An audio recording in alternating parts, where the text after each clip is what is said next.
Commander Relvan had been stationed at the edge of the Terran quarantine sector for 4 months, and in those 4 months, nothing had happened. That was the job. Nothing happening was the entire point. The Terran quarantine sector was a wide, empty ring of space drawn around a single yellow star, with one inhabited planet and a small moon. It had been drawn there 80 years ago, after a survey team filed a report, cataloged the species living on the third planet, and flew home. The report said the species was primitive, carbon-based, aggressive among itself but not yet capable of leaving its own gravity well in any meaningful way. They had nuclear fission. They had early space probes. They had radio signals full of music and war broadcasts and something called a sporting event. The report recommended a monitoring interval of 200 years. Then it was filed. Then it was forgotten. The Dominion had 14,000 member species to manage. One small, loud, unspacefaring civilization on a wet rock in an unremarkable star system did not require sustained attention, so they put a patrol route there instead. 2 frigates on a slow rotation. The Times, Patience of Ren Times and her sister ship, took turns sitting at the boundary, watching nothing happen, filing reports that said nothing happened, and rotating out every 4 months. Relvan had 11 days left on his rotation. He was sitting in the command chair reviewing maintenance logs when his sensor officer, a young Keth female named Osprian, made a sound he had not heard her make before. It was not a word. It was the kind of sound a person makes when they see something and their brain refuses to name it. "Report," he said. She didn't answer right away. "Osprian, I'm running a check," she said. Her voice was careful in the way of someone walking across ice. "They don't trust." He stood up and crossed to her station.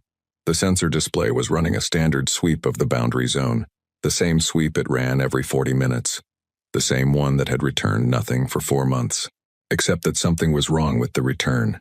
There was a shape in the data that shouldn't be there, a displacement, a mass reading that the system kept trying to normalize and failing. "What is that?" he said. It was not a question. "That," she said, "is a gravitational shadow. Something very large just dropped out of faster-than-light travel approximately 400,000 kilometers inside the boundary." He looked at the number attached to the mass reading. He looked at it again. "That's wrong," he said. "I've run the diagnostic twice." "Run it again." She ran it again. The number didn't change. Relvan was a practical man. He had been in the Dominion Patrol Service for 19 years. He had seen equipment malfunctions, sensor ghosts, spatial anomalies caused by rogue stellar objects, and once a collision with a debris cloud that had taken out 3 sensor arrays and made the ship read as though it was sitting inside a small moon. He had seen a lot of things that turned out to be equipment problems. He told himself this was an equipment problem. "Pull up visual," he said. Osprian pulled up visual. The screen showed stars, the standard star field of the sector boundary. Familiar, unchanged, boring, except that a section of it was missing. Not dark, not a void, just gone. A shape cut out of the star field like something had been placed in front of it. Something solid enough that the stars behind it ceased to exist. Something that sat there in the silence of space and did not move. Relvan stared at it. "That," Osprian said very quietly, "is an occultation shadow. Whatever that object is, it is large enough to block the stellar background at this range." He did the math without wanting to. At this range, an occultation shadow that size meant the object was... He stopped doing the math. "Pull the anomaly report from the archive," he said. "Last 30 years. Anything in this sector." She pulled it. The archive returned. 30 years of boring. Micrometeorite impacts. A solar flare cycle from the Terran star. One logged instance of an unidentified probe, small, primitive, metal that had drifted past the boundary 14 years ago and been cataloged as a Terran deep space attempt. The probe had been moving at a fraction of the speed it would need to leave the star system. It had been going nowhere in particular. Very slowly. That was the most interesting thing in 30 years. Until now. He filed a sensor malfunction report. He was thorough about it. He described the anomalous readings in precise terms, noted that diagnostic checks had not resolved the issue, and recommended a maintenance review at the next rotation handoff. He transmitted it to the sector station and set it to autocopy to the regional command log. Then he sat back down in the command chair and watched the hole in the starfield. It did not move. It did not do anything. It simply sat there at the edge of human space with the patience of something that had been waiting for a while and was comfortable waiting a while longer. Prextoon was not supposed to be on the Time's Patience of Ren. He had been assigned there 6 weeks ago as part of a new initiative to embed intelligence analysts on border patrol vessels, because someone in the upper levels of Dominion intelligence had decided that real-time data analysis was preferable to the standard practice of collecting 4 months of sensor logs and reviewing them in an office 6 weeks after the fact. Prextoon had not been enthusiastic about the assignment. He was 26 years old and had spent 3 years building a career in archival analysis, specifically because archival analysis happened in offices. Warm, gravity-stable offices, not patrol frigates at the edge of nowhere. He had been making the best of it. He had a good chair. He had brought his own reference materials. He had established a routine. He was fine. He was reviewing a standard atmospheric composition report from the Terran planet. Their levels of a particular industrial gas had been rising steadily for 6 decades, which was exactly what you expected from a developing civilization. Not interesting. Just data, when Osprian made her sound. Prextoon looked up. He watched Relvan walk over to the sensor station. He watched the commander look at the screen. He watched him ask for the diagnostic to be run a 3rd time. He got up and walked over. The mass reading was still there. The occultation shadow was still there. The shape in the star field sat in front of him on the screen, and his analyst's brain immediately started reaching for the archive. "Can I see the energy signature?" he asked. Osprian looked at Relvan. Relvan nodded. She brought up the energy signature. Prextoon looked at it for a long time. He had a good memory for signatures. He had spent 3 years in archival analysis, cross-referencing drive signatures from survey contacts, logged anomalies, and unidentified objects. His brain was essentially a library of things that had appeared on sensors and what they turned out to be. He knew this signature. He knew the shape of it, the frequency pattern, the particular way the energy dispersed at the edges. He didn't know it from a current file. He knew it from an old one, a very old one. "Give me access to the contact archive," he said. His voice was doing something he didn't want it to do. He kept it level. Full archive, starting from 80 years ago. Osprian gave him access. He went into the archive and he found the file from the original Terran survey. He found the energy readings from the planet's nuclear facilities, early and primitive, logged and catalogued. He found the propulsion signature from the space probes they had sent out during that period. Small, faint, the power output of something that hadn't yet figured out how to leave its own solar system. He pulled that signature and put it on the screen next to the signature from the current anomaly. They were the same. The shape was identical. The frequency pattern matched. The dispersal profile at the edges was the same curve, the same physics, the same underlying principle. Human nuclear propulsion. Except, he ran the scale comparison. Except the output differential was 412 times larger. He ran it again. 412. He stared at the number. His brain tried to put it into the right category. It couldn't find the category.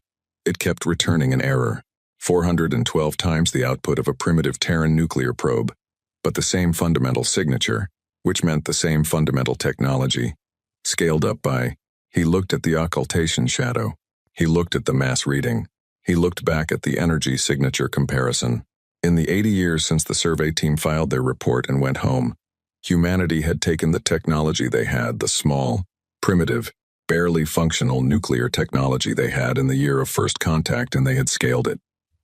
They had not abandoned it for something cleaner. They had not discovered a different principle. They had taken what they had, and they had built it larger and larger and larger, until whatever was sitting in the space in front of him now ran on the same physics as those old probes, the way a mountain runs on the same physics as a pebble. Relvan was reading over his shoulder. He had been silent for a while. "What are we looking at?" he said. Prextoon had been doing this long enough to know that the way you said something the first time mattered. Once a thing was named, it was real. The name lived in the logs. The name got transmitted to the station. The name went up the chain. He picked his words carefully. "This is an object of Terran origin," he said. "The drive signature matches the Terran nuclear propulsion profile from the first contact archive. The output differential suggests significant technological development since that survey. The mass and dimensional readings suggest the object is a vessel. A large one. Relvan looked at the occultation shadow on the screen, at the piece of the star field that wasn't there anymore. How large? He said. Prextoon pulled up the dimensional estimate from the mass reading. He looked at the number. He decided not to say it out loud. He turned the screen toward the commander instead and let him read it. Relvan read it. He was quiet for a moment.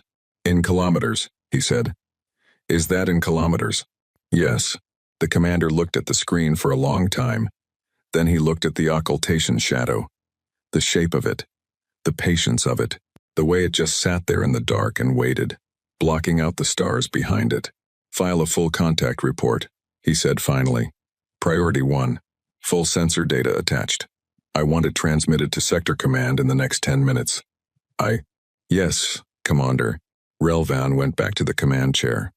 He sat down. He looked at the main screen where the hole in the star field held its position without moving. Has it made any signal? He asked. No, Osprian said. Nothing. No transmission. No active scan.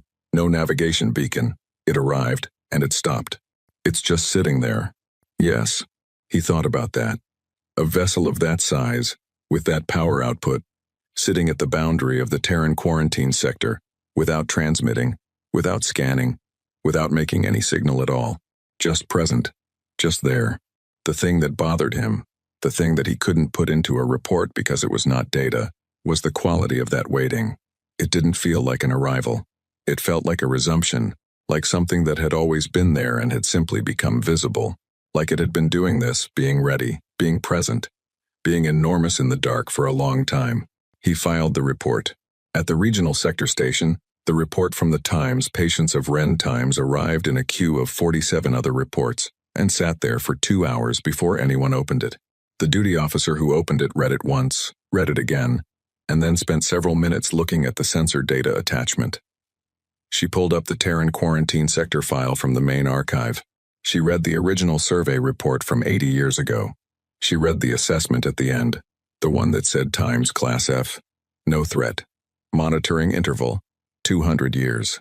She looked at the mass reading from the Times Patience of Ren's Times sensor data. She flagged the report as priority escalation and sent it to the station commander's desk. Then she sat for a moment and thought about the monitoring interval. 200 years. They were 80 years in. In the remaining 120 years of that monitoring interval, something on that planet had built whatever was sitting at the boundary of its space.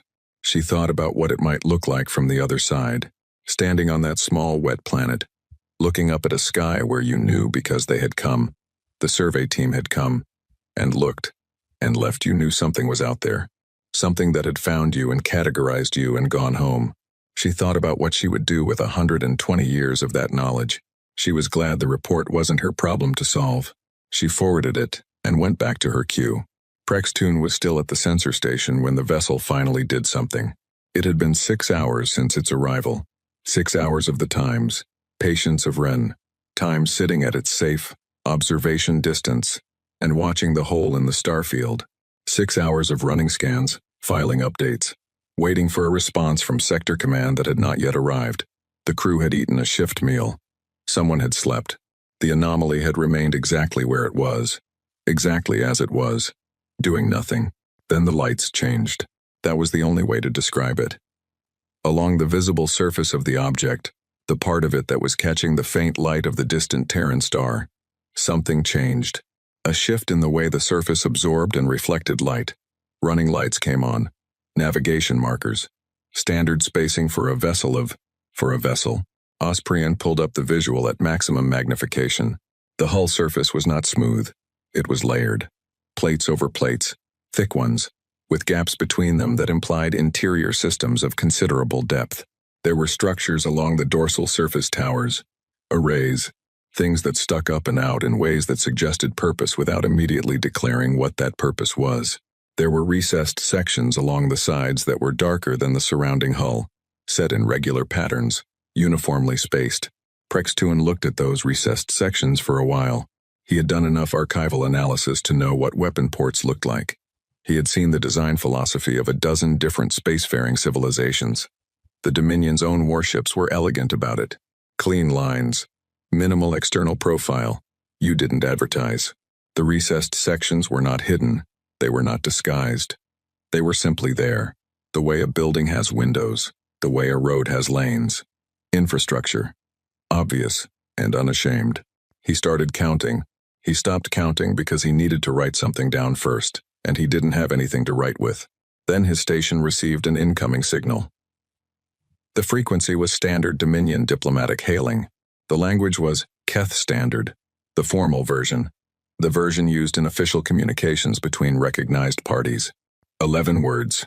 Ambassador vessel detected. Please specify preferred rendezvous coordinates. The bridge went quiet. Prex-Tuan read the message a second time. He parsed every word of it.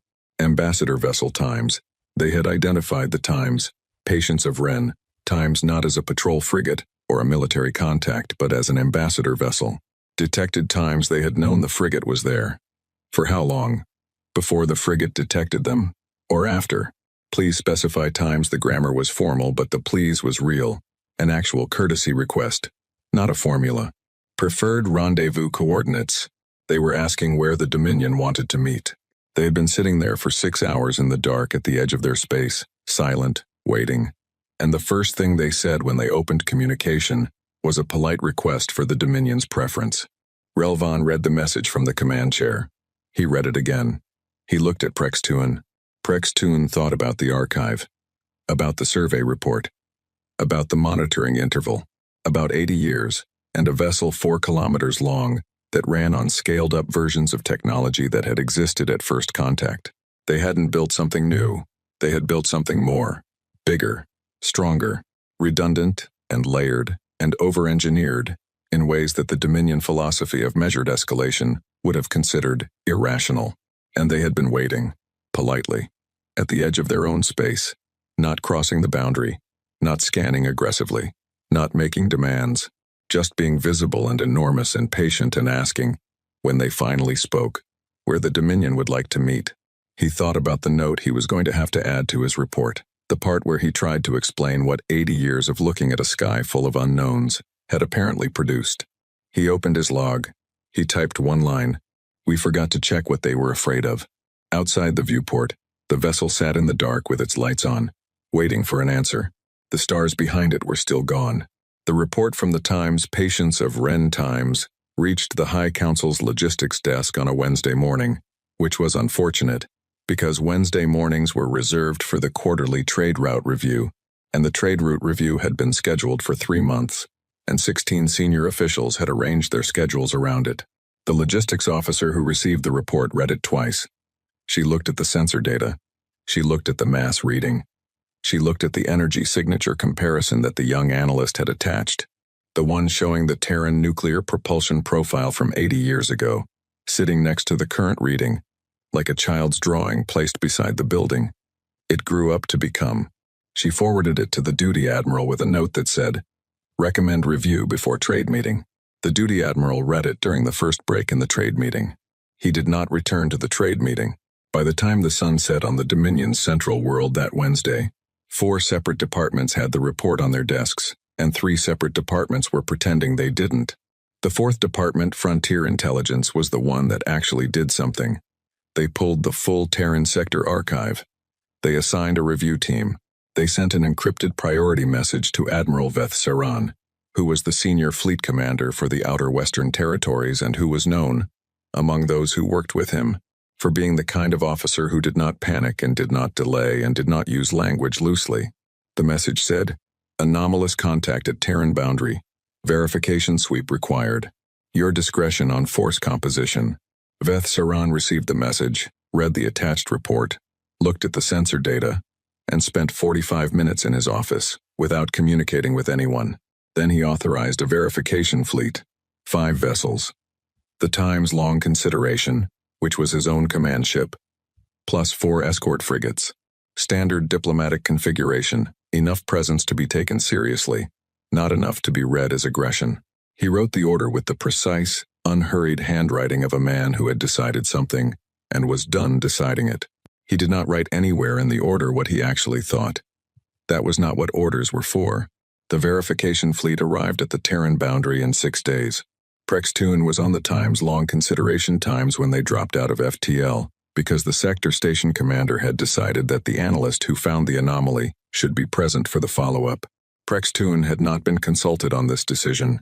He had simply been transferred, with his chair and his reference materials, and the growing sense that his career had taken a turn he had not planned for. The Times, Patience of Wren Times, was still at its observation post. It had maintained position for 6 days. It had continued to file hourly status reports. Every report said the same thing. Object holding position. No aggressive action. No movement. No further communication. To aggress. After the first hailing message, 11 words asking for preferred rendezvous coordinates, the vessel at the boundary had said nothing else. It had just waited. Veth Saran reviewed the Times. Patience of Wren's Times. 6 days of status reports. In the time it took the Times, long consideration times to complete its arrival maneuver. Then he stood at the forward viewport and looked at the object for the first time. He had read every number in every report. He had processed the mass reading and the energy signature and the dimensional estimate. He had done it methodically, the way he did everything, building a picture in his mind from data, so that the visual confirmation would not be a surprise. He was surprised anyway. The numbers had been correct. The numbers were always correct. But numbers describing a thing and the thing itself were not the same experience, and the thing itself was sitting in the space ahead of them, and it was very large, and it was not moving, and it was the product of a civilization that had been filed under Times, eventual absorption, candidates, Times, and forgotten. He looked at it for a while. Then he turned to his sensor chief and said, "Full sweep, everything." The sweep took 4 hours. Prextoon sat at his assigned station on the Times Long Considerations Times Intelligence deck and watched the data come in. Around him, 6 other analysts were doing the same thing. Nobody was talking much. The data kept arriving and people kept looking at it and not talking. The hull was layered. That was the first thing the sweep established clearly. Not a single shell of material between the interior and space, the way most vessels were built, but multiple layers, plates, laid over plates, each one thick enough to be the entire hull of a standard patrol frigate, with visible gaps between them that suggested shock absorption architecture, the kind of design you used when you expected the outer layers to be destroyed and wanted the inner ones to still function. The sweep found 8 distinct drive systems, 8 separate propulsion methods, each one using a different underlying physical principle, all of them running simultaneously at low output. The Dominion built redundant systems. Every critical system had a backup, but 8 independent drives on a single vessel was not redundancy. Redundancy was a spare. 8 was a philosophy. The sweep found the weapon emplacements. Prextoon had started counting them the night the vessel appeared. He had stopped and started again several times. The final count from the sweep was not a number he wrote in his primary report. He wrote it in his secondary report, the one flagged for senior command eyes only. The number was large enough that writing it in a document that might be broadly distributed felt irresponsible. Not because it was secret, but because it was the kind of number that changed the way people thought about things, and some people needed to be prepared before they encountered it. There were also the crew figures. A Dominion vessel of comparable size and comparable was a word being used very loosely here, because nothing in the Dominion fleet was truly comparable in scale, would carry approximately 300 crew. The life sign sweep of the Terran vessel returned a count just under 6,000. 6,000. The analyst running the life sign sweep ran it twice. Then she looked at Prextoon across the deck. He nodded. She entered the number into her report without saying anything out loud, which was the right decision. Veth Saran read the sweep results in his private office with his door closed. He was a man who processed information in order. He read from the top of the document to the bottom, in sequence, without skipping ahead. He had done this for 30 years, and it served him well. You understood things better when you encountered them in the order the person writing the report intended. He read about the layered hull. He read about the 8 drive systems. He read the weapon count. He stopped there. He went back and read the sentence before it, which confirmed the methodology of the count, to make sure it was right. It was right. He read the number again. He moved on. He read about the crew of 6,000. He read Prextoon's supplemental note at the end of the sweep summary, which said, "Drive signature consistent with Terran nuclear propulsion principles." Output differential from first contact baseline, 412 times. No evidence of technology acquisition from external source. Development appears to be internal and continuous over 80-year period. Internal and continuous. They had not traded for this. They had not discovered a shortcut. They had taken the technology they had primitive, early, barely adequate for leaving their own atmosphere, and they had worked on it for 80 years, continuously. Veth Saran thought about the Dominion's doctrine of measured escalation. You built what you needed. You spent the minimum force for the required outcome. Waste was considered not just inefficient but philosophically wrong, a failure of judgment, a sign of fear or overreaction. A civilization's military architecture was a direct expression of its values. And Dominion values said, you built clean, you built minimal, you built exactly what the situation required and nothing more. He looked at the sweep data for the Terran vessel. Whatever values had produced this vessel, they were not those values. He called Prextuan to his office. The analyst arrived looking like someone who had not slept and was not planning to. Veth Saran gestured to a chair. Prextuan sat in it. The original survey report, Veth Saran said. You've read it. Yes, Admiral. The assessment. The conclusion. Class F. No threat. Monitoring interval. 200 years. Yes. Based on what you've observed in the past 6 days, the original contact and this sweep, what is your professional assessment of that conclusion? Prextuan was quiet for a moment. The conclusion was accurate for the data available at the time of the survey, he said. The survey team observed a civilization with nuclear capability, early space probes, and no FTL technology. The conclusion that they posed no threat to the Dominion was correct, given those facts. 1. But the conclusion didn't account for trajectory, Prextuan said. It assessed where they were, not where they were going, and it didn't account for motivation. We cataloged their capability. We didn't ask what would happen to that capability if they were given a reason to develop it very quickly. 2. Veth Saran looked at him. And what was their reason? Us, Prextuan said. The survey. We came, we looked, we left. They knew we existed. They knew we were more advanced. They had no idea if we were coming back or what we would do when we did. He paused. 80 years is not a long time for a civilization, but it is enough time, if the motivation is strong enough. The Admiral was quiet.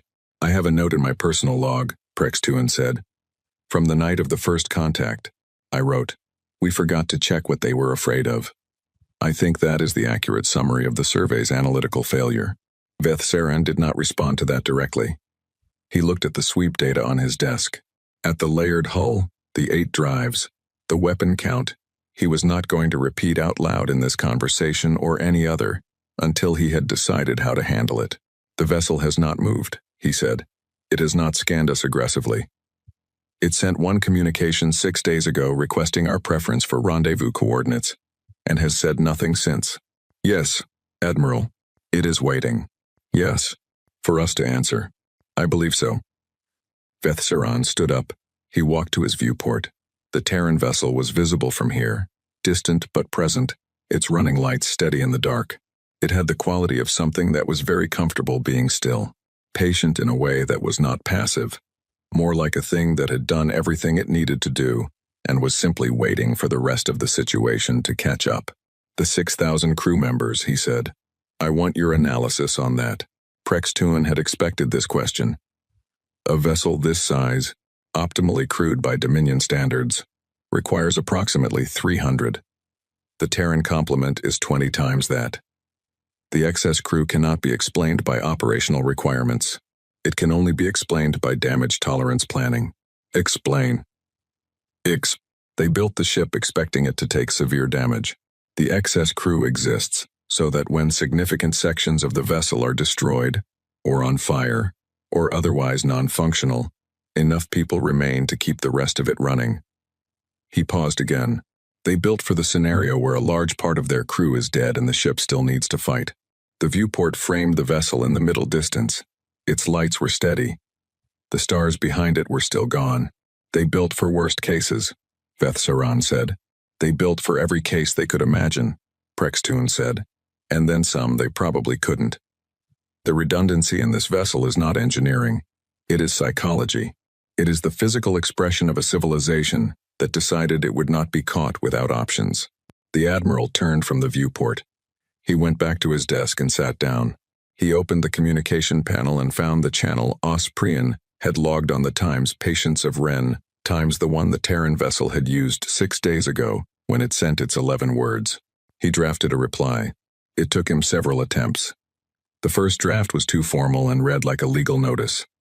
The second was too brief and felt dismissive given the circumstances. The third was too long and said too much about Dominion intentions before those intentions had been properly authorized by the relevant council bodies. The fourth draft said, "Contact acknowledged. Senior command presence now on station, requesting direct communication with vessel commander at your convenience." He read it once more. "At your convenience." Quote. He left that in. It felt right. It acknowledged, without stating it plainly, that the situation had shifted, that the Dominion was no longer the party setting terms by default. He sent it. The reply came back in 4 minutes. Admiral Vethsaran, this is Captain Yusra Okafor of the UHNS Unrelenting. We are prepared to receive you aboard at any time you wish. We have guest accommodations ready. We look forward to the conversation. The Admiral read it twice. We have guest accommodations ready. They had prepared for guests. They had known a senior Dominion official would come eventually, and they had prepared a place for that official to stay.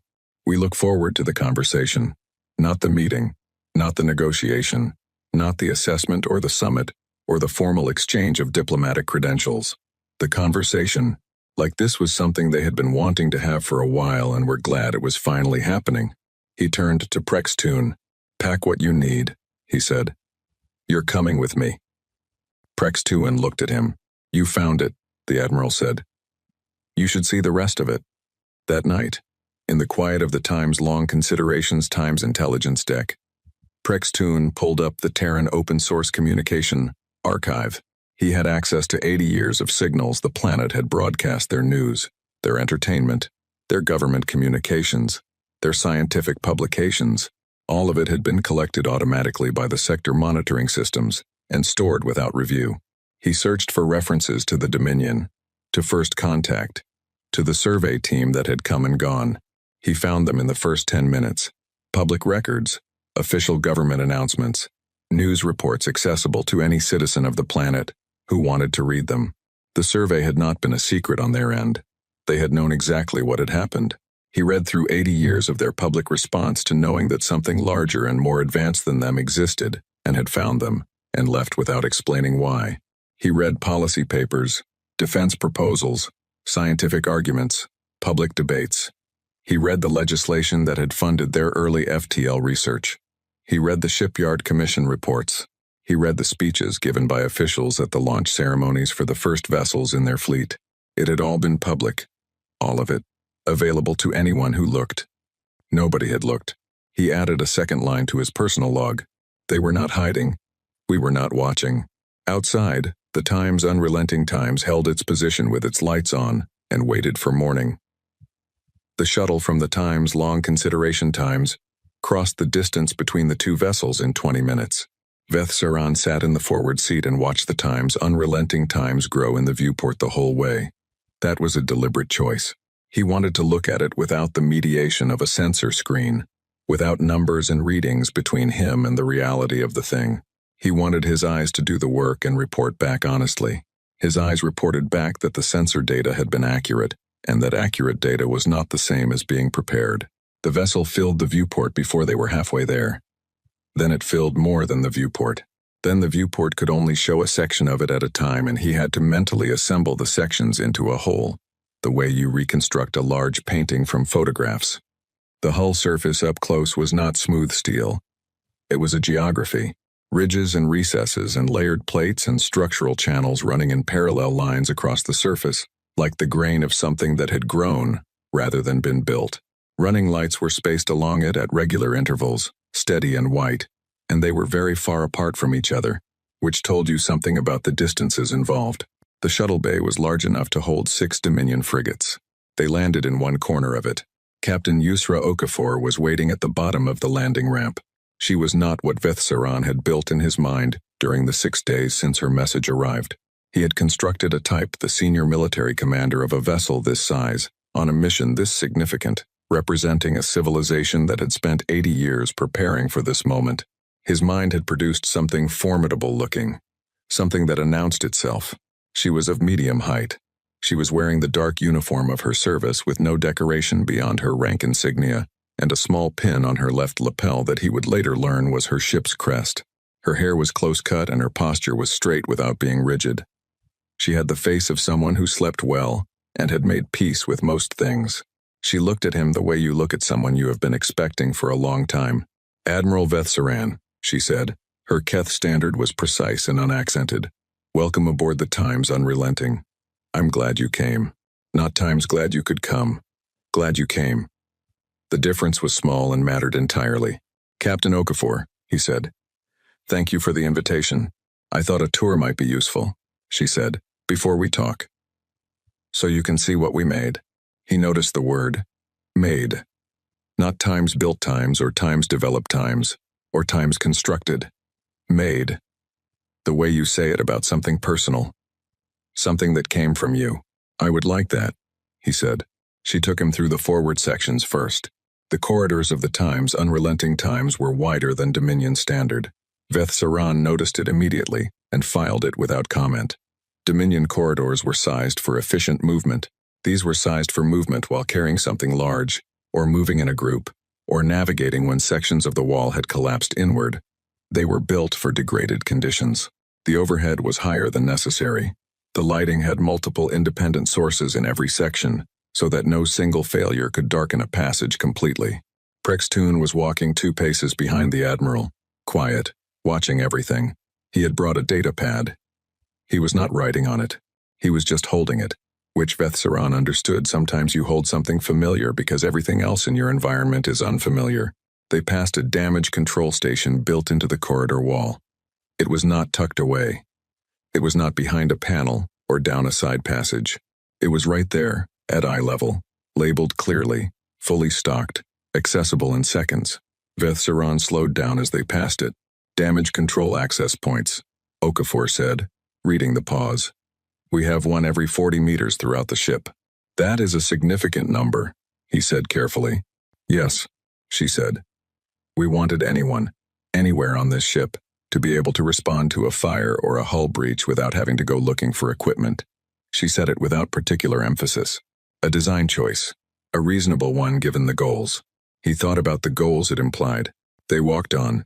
She took him to the armor sections next. There was a viewing corridor, a passage that ran alongside a cross-section of the hull structure so you could see the layers. Someone had built it specifically for this purpose. He wondered, as he stood in front of the transparent panel looking at what the hull was made of, whether they had built this corridor for visitors or for their own crew, whether they walked their own people through here to show them what was between them and space. The layers were visible from inside out. Each one was thick. Between each pair of layers was a gap-structured space with what looked like shock-absorbing architecture, designed to let the outer layers absorb and dissipate impact energy before it reached the next one. The innermost layer was different from the rest. Darker, denser. "How many layers?" Vethsaran asked. 9, Okafor said. He looked at the cross-section. A Dominion warship of serious classification had 2 layers and an ablative coating. 2 layers was considered sufficient. 2 layers plus coating was considered thorough. "The outer layers," he said. "They are designed to be destroyed." "Yes," she said. "The outer 3 are sacrificial. They absorb the strike. The middle layers manage the energy. The inner layers protect the crew and critical systems." She paused. "We want the ship to still function after taking damage that would destroy a single hull vessel completely. So we built for that." This adds considerable mass," he said. "Yes, and reduces speed and maneuverability." "Yes." He waited for her to explain why that trade-off was acceptable. She didn't. She just looked at the hull cross-section with him, as if the answer was visible in the layers themselves if you looked long enough. He decided not to push it. He looked at the layers. He thought about what kind of damage you were expecting when you built 9 of them.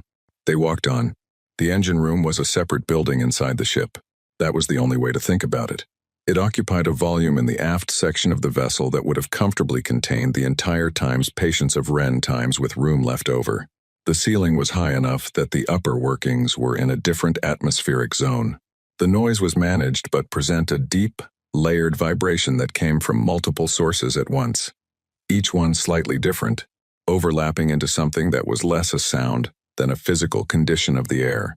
The 8 drive systems were arranged in a configuration Veth-Saran could not immediately parse. They were not in a line.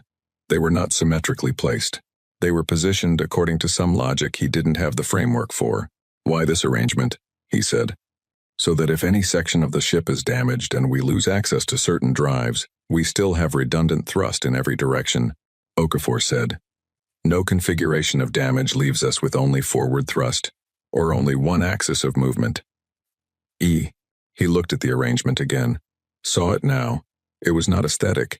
It was a solution to a problem, the problem of what happens when parts of the ship are gone.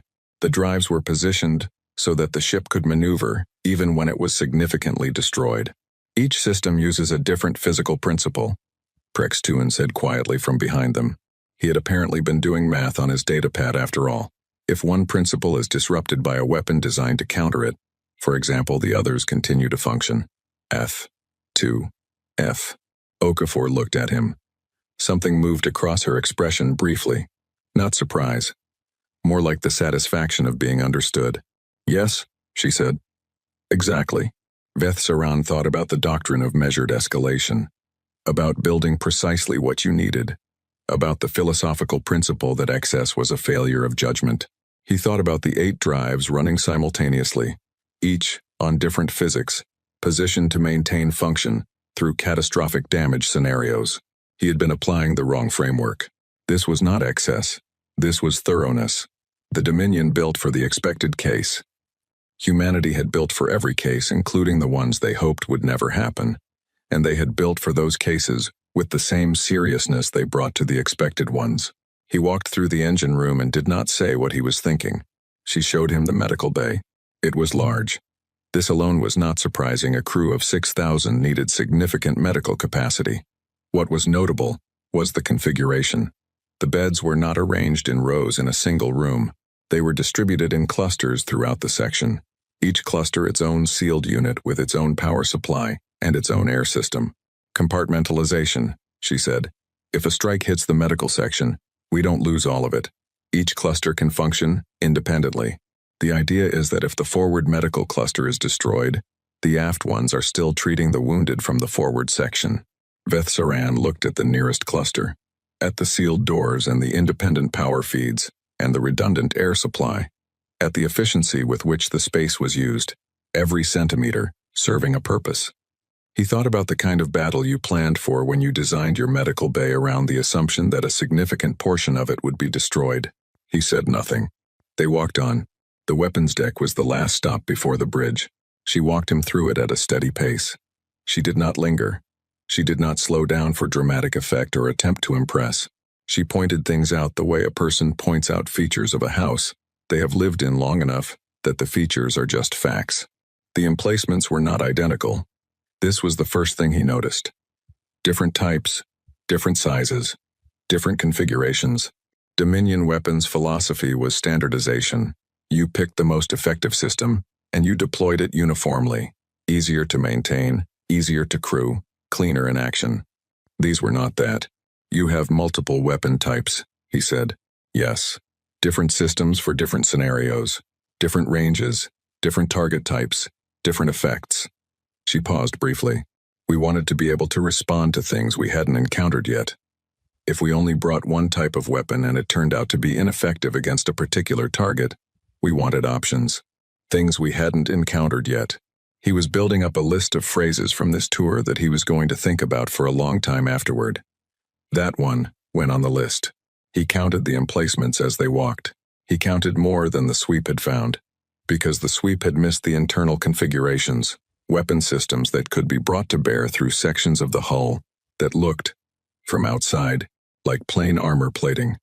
He stopped counting at a number he was not going to write in a report that left his hands. He stopped counting and he walked, and he kept his face the way he had trained it, still, composed, professionally neutral, and he thought about what he was going to tell the High Council. She took him to the bridge last. It was large and calm. The crew at their stations worked with the quiet efficiency of people who had done this long enough that it required no visible effort.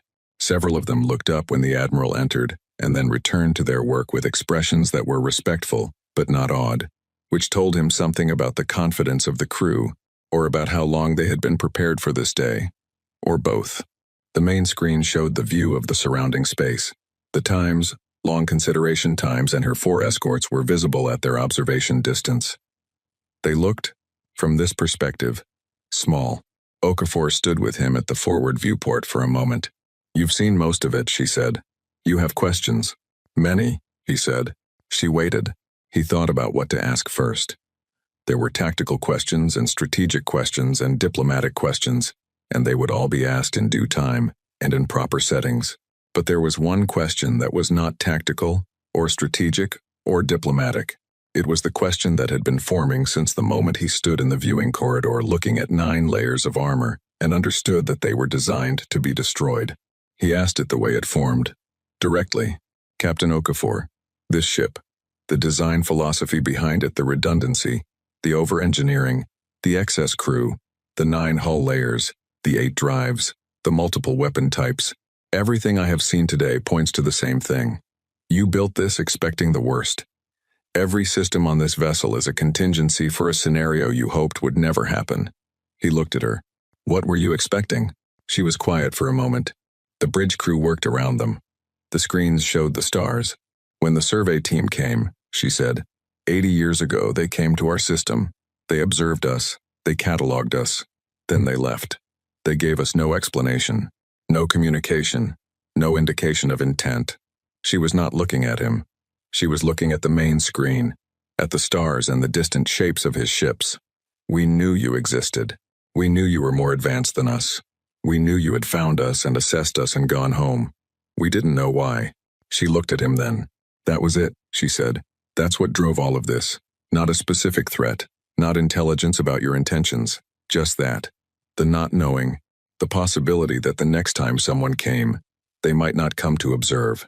He held her gaze. "Every piece of this ship," she said, "is an answer to the question of what to do when you don't know why." The bridge was quiet except for the soft sounds of work. Vethsaran stood with the viewport behind him and the Terran captain in front of him, and he thought about the survey team. About the report they filed, about the tidy conclusion at the end of it and the 200-year monitoring interval, and the way the file had settled into the archive and stayed there. He thought about what it looked like from the other side. From the surface of a small, wet planet, watching a ship appear in your sky and do its work, and disappear without a word. He thought about 4 words. We didn't know why. He had come here to determine whether humanity was a threat. He was beginning to understand that he had been asking the wrong question entirely. That evening, in the guest quarters aboard the Times Unrelenting, Vethsaran opened his log and began his preliminary report to the High Council. He wrote for a long time. He described the hull and the drives in the medical bay and the weapons deck. He described the tour in sequence, methodically, the way he did everything. Then he got to the assessment section. He stared at it for a while. He had written assessments for 30 years. He had a framework for them. Threat classification, capability summary, recommended response. Clean, useful, actionable. He started typing. He deleted the word times threat times after he typed it. Then he typed it again. Then he deleted it again. He replaced it with times contact. Then he deleted times contact times and looked at the blank space and thought about what word actually fit what he had seen today. He settled, in the end, on a phrase he had never used in a report before, because he had never encountered a situation that required it. Category requires revision. He saved the document and set it to transmit in the morning. Outside his viewport, the Times, Unrelenting Times, hummed with the quiet of 6,000 people at rest. The stars were visible from here, the ones that weren't blocked by the hull sections curving around the guest quarters like walls of a canyon made of steel. He thought about 9 layers of armor, each one designed to be destroyed in sequence so the last layer could survive. He thought about a civilization that had built all of that, from fear of a question they couldn't answer. He thought that if he had been in their position, if someone had come to his world and looked and left without a word, he might have done exactly the same thing. He turned off the light and sat in the dark for a while before he slept. Veth Saran's report arrived at the High Council chamber on a Thursday morning. By Thursday afternoon, the quarterly trade route review had been cancelled for the second time in 2 weeks. The officials who had arranged their schedules around it were not told why. They were told it had been postponed. They accepted this because senior officials in the Dominion were accustomed to things being postponed without explanation, and because the particular tone of the administrative message that informed them, dry, brief, no rescheduled date offered, suggested that asking for one would be unproductive. The High Council met in closed session. There were 9 of them. They had between them 411 years of combined governance experience. They had managed wars, famines, diplomatic collapses, the absorption of 37 new species into the Dominion, and one incident involving a rogue artificial intelligence that was still technically classified and would remain so for another 200 years. They were not easily unsettled. They read Veth Saran's report in silence. The session lasted 4 hours. At the end of it, they had produced one resolution, which instructed the military command to conduct a full threat assessment, and one private consensus, which was never written down anywhere, which was that the trade route review was probably going to stay cancelled for a while. Military command received the instruction on Friday morning. The general assigned to lead the threat assessment was a Keth male named Dros Var, who had served for 40 years and who approached problems the way a surgeon approaches a body, with the assumption that, if you looked carefully enough and knew your tools, you would find the answer. He assembled a team. He gave them the sensor data, the sweep results, Veth Saran's report, and the full Terran sector archive. Then he asked them to run a war game simulation. The war game was standard procedure. You took the contact vessel, you took an equivalent Dominion force, you ran the scenario through the tactical modeling system, and the system told you how it ended. The Dominion had done this for every significant military contact in the past 2 centuries. The results were used to calibrate response protocols. The first simulation ran for 40 minutes. It ended badly. Drosvar looked at the result. He adjusted the variables. He gave the Dominion force better positioning, better initial conditions, a first strike advantage. He ran it again.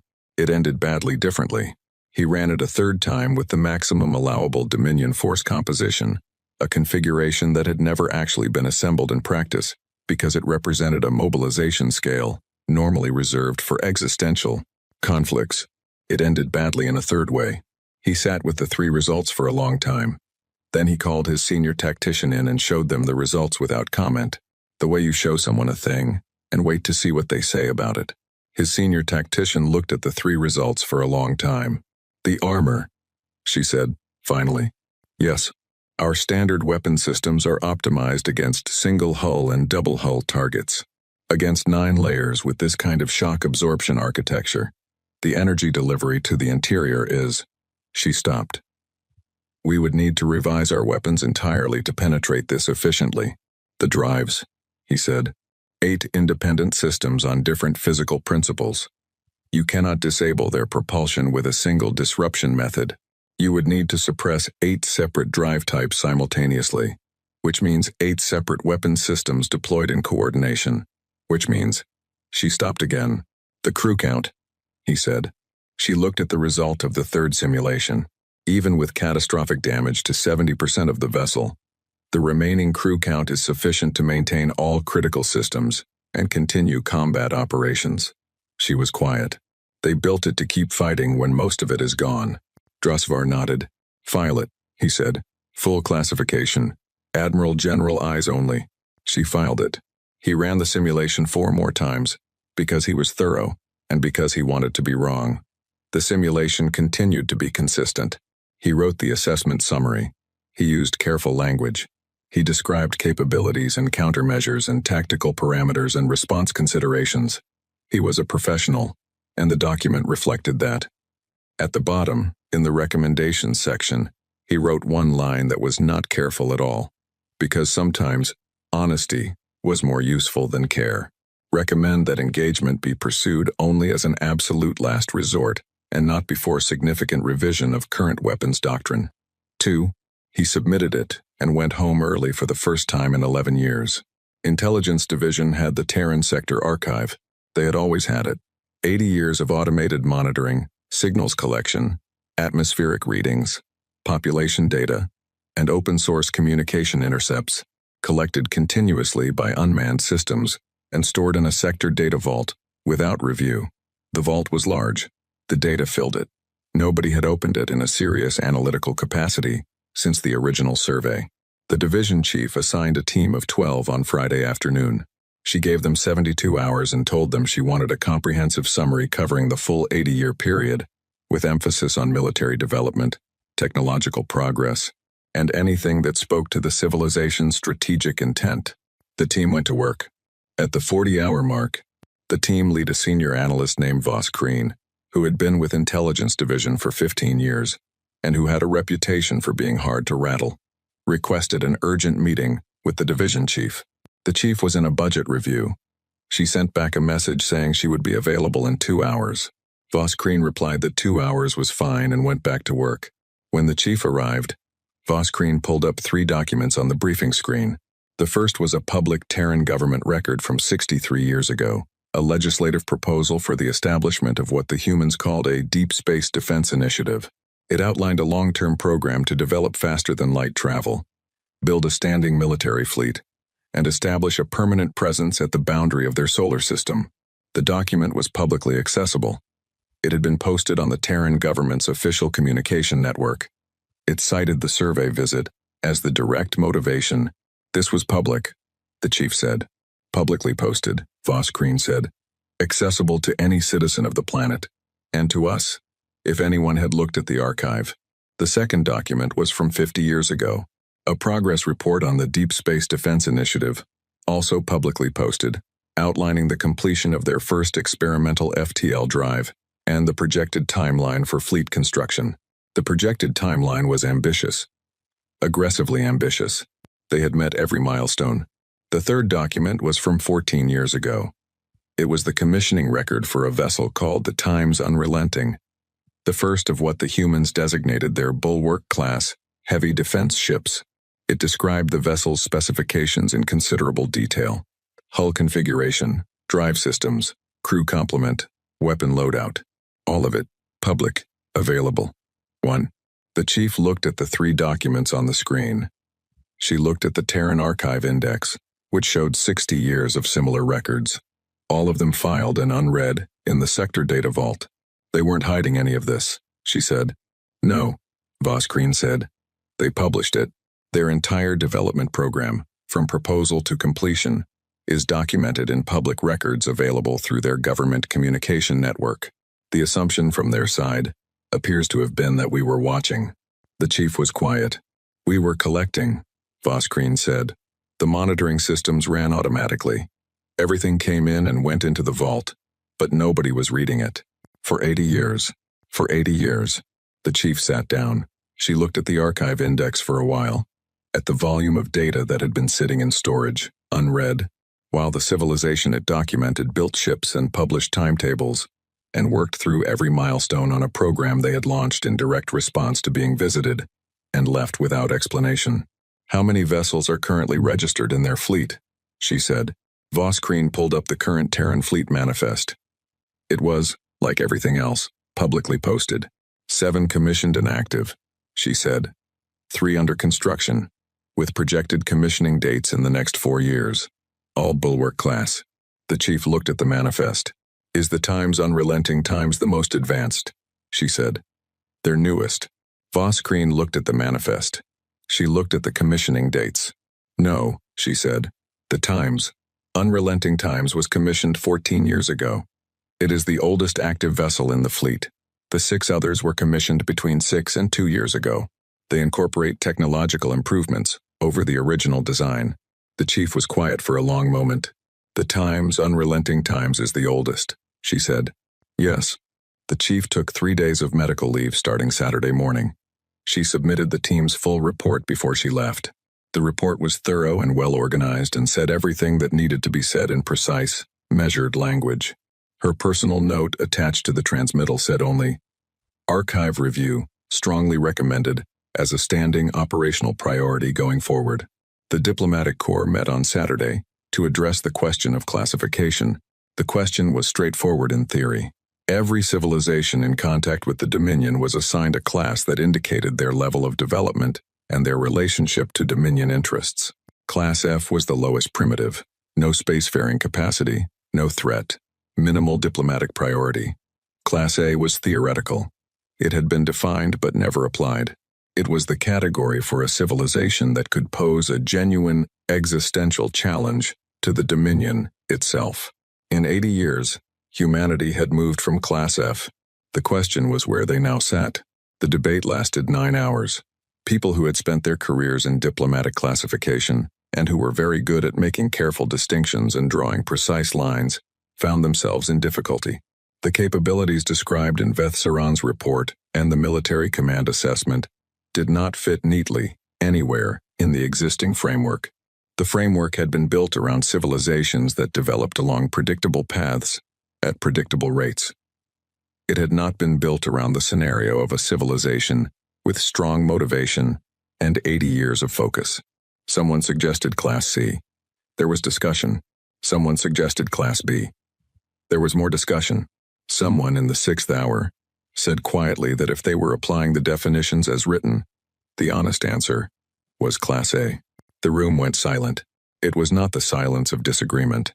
It was the silence of people who had reached the same conclusion independently and had been hoping someone else would say it first.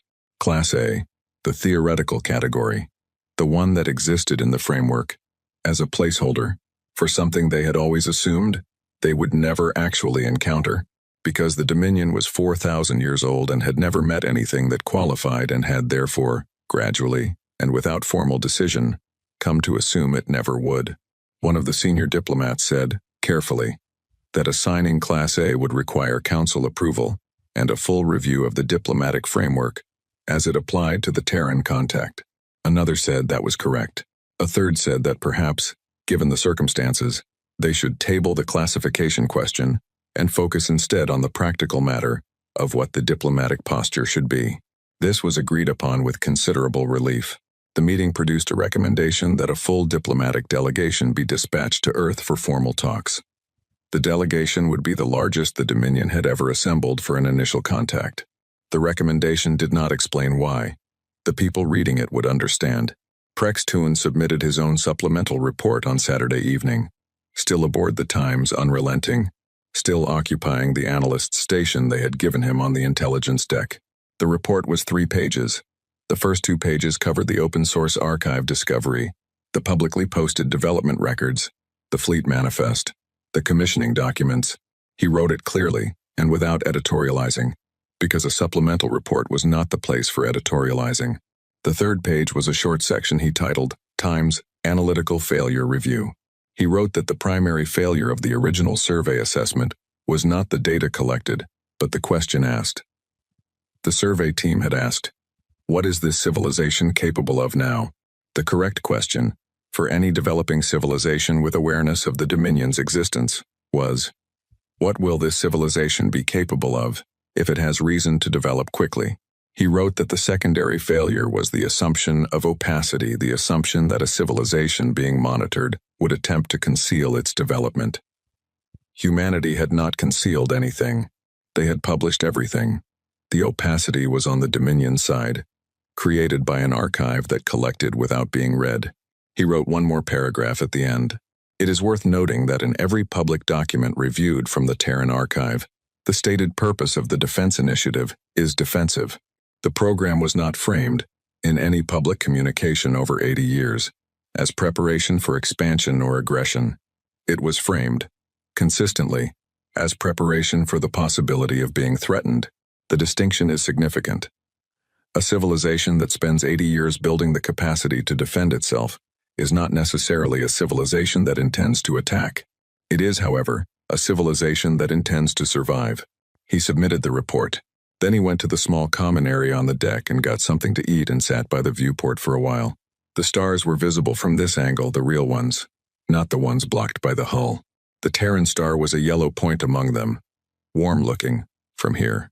He thought about what it was like to stand on the planet around that star and know that something was out there, and not know what it wanted. He thought about what you would do with that knowledge if you had enough years and enough determination.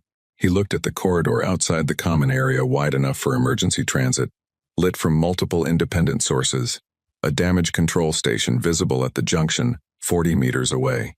He thought. Of course they did. On Sunday, the High Council met again.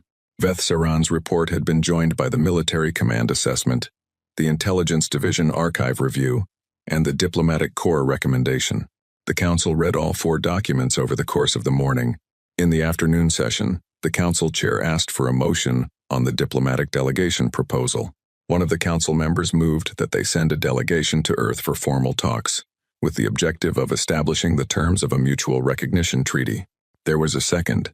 Before the vote, the Council member who had seconded the motion asked, because she was the kind of person who asked the questions that made everyone else uncomfortable, what the delegation's primary objective should be, beyond the formal treaty language.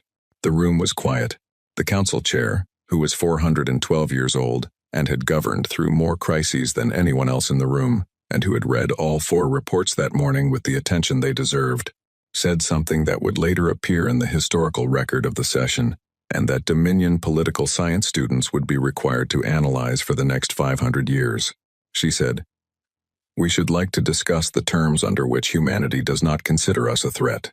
The vote was unanimous. The delegation was authorized. The trade route review was officially canceled for the remainder of the quarter. Outside, across the dark distance of the sector boundary, the Times, unrelenting Times, held its position with its lights on, and its 6,000 crew members going about their work, patient, ready, waiting for the conversation that had been coming for 80 years to finally begin. The Dominion diplomatic delegation arrived at Earth on a Tuesday. There were 43 of them, senior diplomats, military attaches, trade specialists, legal advisors, cultural liaisons, 2 intelligence observers who were listed on the manifest as administrative staff, and 1 analyst named Prex Tuan, who had been included because Veth Saran had decided that the person who found the contact should see it through to the end.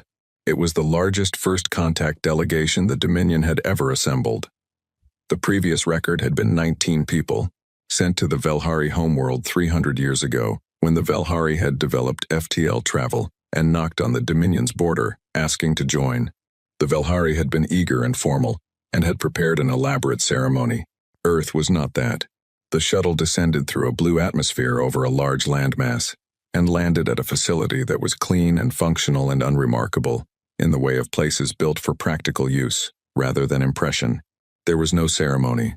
There were people waiting on the landing platform, ground crew, a few officials, a security detail standing at a respectful distance. Veth Saran was the first down the ramp. Captain Okafor was standing at the bottom of it. She was in the same dark uniform she had worn aboard the Times Unrelenting, with the same small pin on her lapel. She looked exactly as she had looked 2 weeks ago, which meant she looked like someone who had been expecting this and was not surprised it had arrived. "Admiral," she said. "Captain," he said. "It's good to see you again. Welcome to Earth."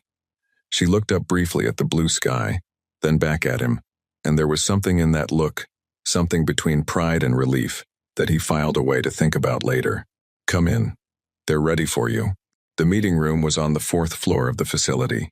It was a medium-sized room with a long table, chairs on both sides, water in pitchers at regular intervals, and windows that looked out over a flat green landscape under the blue sky. The ceiling was the standard height of any working room in any functional building. The lighting was adequate. The coffee, which was offered immediately upon their arrival, was mediocre. The Terran Council was already seated when the delegation entered. There were 11 of them. Veth Saran had prepared for this meeting with the same thoroughness he brought to everything. He had studied the available intelligence on the Terran Council, their backgrounds, their positions, their political histories, their public statements over the past decade. He had run scenario analyses. He had prepared for a range of opening postures from the human side, ranging from cautious cooperation to pointed demand-making.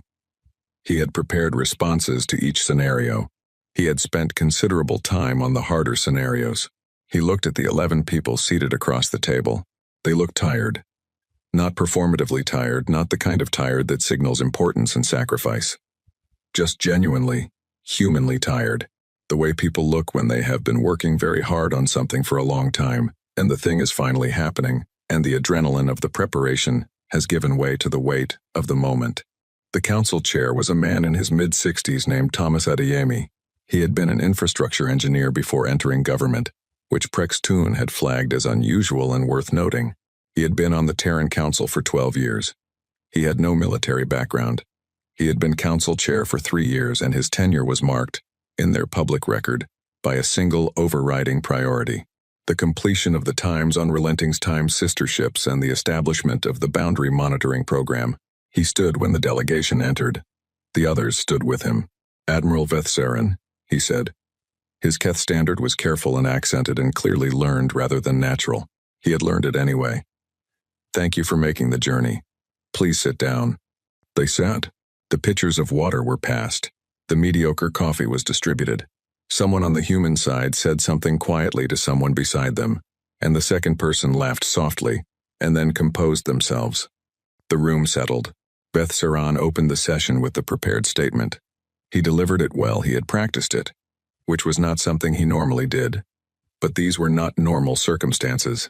The statement covered the Dominion's recognition of the contact, their desire to formalize the relationship, their interest in establishing a framework for mutual interaction. He watched the Terran Council listen to it. They listened politely. They nodded in the right places. When he finished, Adeyemi thanked him for the statement and said the Council had reviewed the Dominion's proposed framework document and had some thoughts. Then he put down the formal folder he was holding and folded his hands on the table. "Before we go through the details," he said, "I'd like to say something that isn't in any document." He looked at Vethsaran steadily. 80 years is a long time to not know if someone is coming back. We spent that time doing what we thought was necessary. We are very glad to be sitting at this table. 1. The room was quiet for a moment. "So are we," Vethsaran said, and meant it. The territorial concessions came first.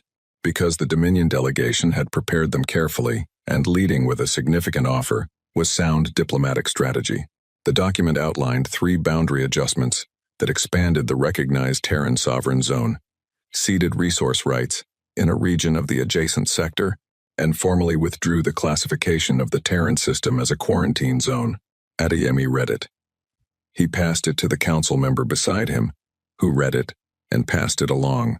At the end of the table, the last council member read it and looked up. "We appreciate this," Adeyemi said, "but I want to make sure we're not misunderstanding the framing. We're not looking for territory. We have 1 star system and we're still working on it." A small pause. "What we were hoping to discuss is something different." Vethsaran waited. "We want to know what the rules are," Adeyemi said. "How this works. If something threatens us, not you, not Dominion interest, just us. Something we encounter that we can't handle alone, can we ask for help? And if something threatens you, and you need to move through our space, are we partners or are we just in the way?" The Dominion delegation exchanged a look. This was one of the scenarios they had prepared for. It was not the one they had spent the most time on. "You want a mutual defense framework," Vethsaran said. "We want to not be alone," Adeyemi said. It was not a complaint. It was a statement of fact, delivered with the plainness of someone who had thought about it long enough that all the complicated emotional layers had worn smooth. That's what this was always about. That's why we built what we built. Not to threaten anyone, not to take anything. We just didn't want to be alone against something we couldn't see coming. Prex Toon was sitting 3 seats down from the Admiral. He was not taking notes. He was just listening, and his expression was the expression of someone whose hypothesis has just been confirmed after a long time of sitting with the uncertainty. The technology sharing proposal went next. The Dominion had prepared an offer of considerable scope: FTL architecture improvements, material science advances, medical technology, communications infrastructure, things that would take a developing civilization decades to reach independently. The Terran Council was interested, genuinely interested, in the practical, specific way of people who had lists of problems they wanted to solve. They asked good questions. They pushed back on 2 items where the Dominion's proposed implementation didn't suit Terran infrastructure. They had clearly done significant preparation of their own, but they were not desperate. That was the thing that quietly reorganized everything the delegation had prepared for. The Dominion had assumed, without stating it explicitly, without examining the assumption that a Class F civilization encountering a Dominion diplomatic delegation would approach the meeting from a position of need. That there would be leverage, that the shape of the negotiation would be the shape of all the others, where one side had more and the other side wanted it. The humans wanted things. They were willing to negotiate, but they were not reaching. They had 7 ships. They had 3 more being built. They had 80 years of continuous development behind them, and whatever was in that archive, that intelligence division was still working through. They had built everything they needed to keep building more, and they had done it before the Dominion sat down at this table. And none of what happened at this table was going to change the fact that they had already done it. The leverage question answered itself quietly over the course of the morning. There wasn't any. Not for either side. There were just 2 civilizations sitting at a table trying to figure out how to share a galaxy without the sharing being a problem. It turned out that was not the worst position to negotiate from. The summit broke for the midday meal. The humans had arranged food from several of their regional traditions. The Dominion delegation ate cautiously and found most of it acceptable, and one dish from the West African section of the table, genuinely good, in a way that surprised several people who had not expected to be surprised by food today. Veth Saren stepped outside. The facility had a small garden on the side facing away from the landing platform. Grass, trees, a path. He walked along the path and looked at the sky, which was a color blue that Keth skies were not, and breathed air that was heavier than he was used to. He heard footsteps on the path behind him. He turned. Okafor was there, holding 2 cups of the mediocre coffee. She offered one. He took it. They walked a short distance together without talking. The garden was quiet. The trees moved slightly in a wind he couldn't hear. Just see. The council did well this morning, he said.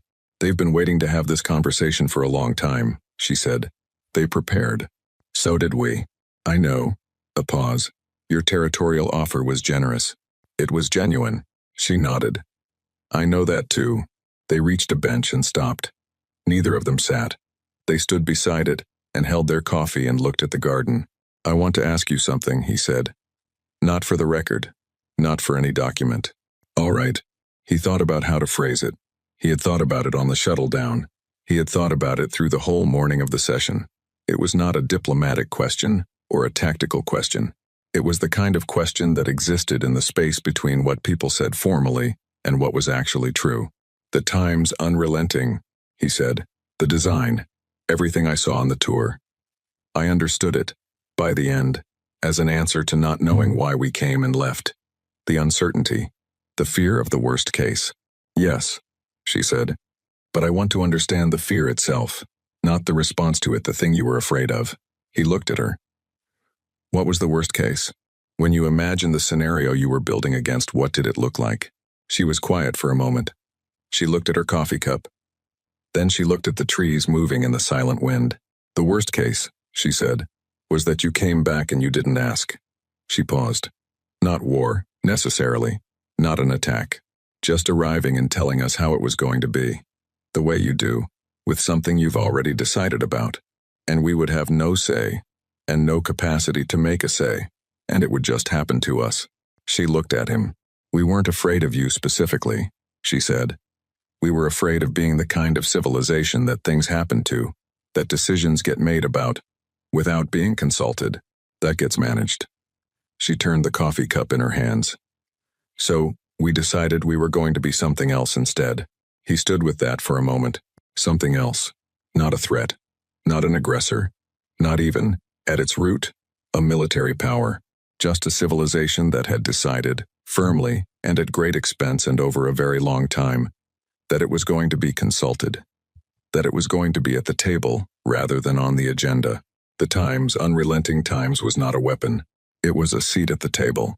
The biggest, most over-engineered, 9-layered, 8-drive, 6,000 crewed seat at the table that had ever been constructed, built by people who were not going to trust that the invitation would come on its own. He looked at the sky. We should have spoken to you, he said, when we came, 80 years ago. We should have introduced ourselves. Yes, she said, you should have. It was not said with bitterness. It was said the way you acknowledge a true thing. He accepted it the same way. I will make that recommendation formally, he said, for future surveys, for the protocol. She nodded. That would be good. They finished their coffee in silence. The garden was still. Above them, invisible in the blue, the Times, unrelenting Times, was in its parking orbit, with its lights on, and its crew going about their work. In no particular hurry, patient in the way of something that had already done what it came to do. The afternoon session produced the framework document. It took 4 hours. There were disagreements on 3 points, and resolutions on all 3. The mutual defense clause was the longest negotiation, 40 minutes, on the exact language of when the clause activated and who could invoke it. The humans wanted the language broad. The Dominion's legal advisors wanted it specific. They found a middle ground that both sides' lawyers would spend the next decade refining and that would nonetheless hold in the 2 situations it was invoked in over the following century. The technology sharing agreement was straightforward by comparison. The joint research framework was agreed upon in 20 minutes and would eventually produce 11 significant advances that neither civilization would have reached independently. The territorial concessions were revised. The Terran Council declined the original offer and proposed a smaller, more specific adjustment to the boundary zone, one that addressed a practical navigation issue their ships had been working around. It was a more modest ask than the Dominion had prepared for, and the delegation accepted it without hesitation. Adeyemi signed the document with a pen. An actual pen, the kind that left ink on paper. He noticed the Dominion delegation looking at it. "We've been planning to sign this for a long time," he said. "I wanted to use something that would last." He handed it to Saran. The Admiral looked at the pen for a moment. Then he signed. The delegation stayed on Earth for 3 days. There were additional sessions, working group meetings, a formal dinner that was warmer than formal dinners usually were, and several long conversations in corridors and gardens, and around the coffee urns that nobody filed reports on but that mattered as much as anything in the documents. On the final morning, Prextoon sat in a small courtyard and read through the original survey report one more time. He had read it many times in the past weeks. He kept returning to it the way you return to a thing that doesn't make sense yet, waiting for the angle that makes it click. He read the conclusion again. Class F, no threat. Monitoring interval 200 years. He thought about everything that conclusion had missed. Not because it was wrong about the facts. It was right about the facts. It was wrong about the question. He read it one more time. Then he closed the file. He opened his personal log and added the 3rd and final entry he would make about this contact. Below the 2 lines he had written before. The 3 lines together would eventually be published in the Intelligence Division's formal review of the first contact failure, and would be read by every new analyst entering the division for the next 300 years as the first item in their foundational training. The first line, "We forgot to check what they were afraid of." The second line, "They were not hiding. We were not watching." The third line, written in a courtyard on a planet with a blue sky that moved him in a way he had not expected. "What a civilization builds in fear tells you more about it than anything it builds in confidence. We should have asked sooner. We should always ask sooner." He closed the log. The shuttle lifted from the facility in the late afternoon. Saran sat in the forward seat again, the same seat he had taken on the way down, and watched Earth fall away through the viewport. The blue atmosphere thinned to black. The planet curved below them, green and brown and covered in the slow white swirl of weather systems, lit on one side and dark on the other, exactly as it had been when the first survey team saw it 80 years ago, and wrote their report, and went home. The Times' unrelenting Times was visible above them, enormous and patient, holding its orbit. As the shuttle climbed toward it, it grew in the viewport the way it had grown on the approach 2 weeks ago, filling more and more of the frame, until the frame couldn't contain it.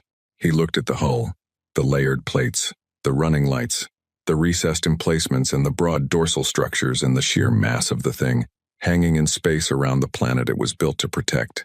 He thought about 9 layers of armor, the outer 3 designed to be destroyed. He thought about 8 drives running on different physical principles. He thought about 6,000 crew members, enough to keep the ship fighting when half of it was gone. He thought about Adeyemi's pen, the kind that left ink on paper, because they had been planning to sign for a long time. He thought about Okafor in the garden, turning her coffee cup in her hand, saying, "We weren't afraid of you specifically. We were afraid of being the kind of civilization that things happened to." The shuttle passed the Times' unrelenting Times and continued toward the Times' long consideration, smaller and cleaner, and built to the principle that you constructed exactly what you needed and nothing more. He thought that measured escalation was a sound philosophy. He thought it was built on an assumption, the assumption that you understood the situation well enough to measure correctly, that you knew what the situation required. He thought that assumption needed to be examined more carefully. Going forward, he thought that Earth, and the 80 years it had spent answering a question nobody had thought to ask, was a very good reason to examine it. The time's long consideration times filled the viewport. The docking bay opened to receive them. Below, the planet turned slowly in its orbit, blue and green, unremarkable from a distance, going about its business in the way it had been going about its business for 4 billion years, mostly without anyone paying attention. Veth Saran filed a report about the summit on the way home. It was thorough and clear and covered everything that needed to be covered. In the recommendation section, he wrote 3 things.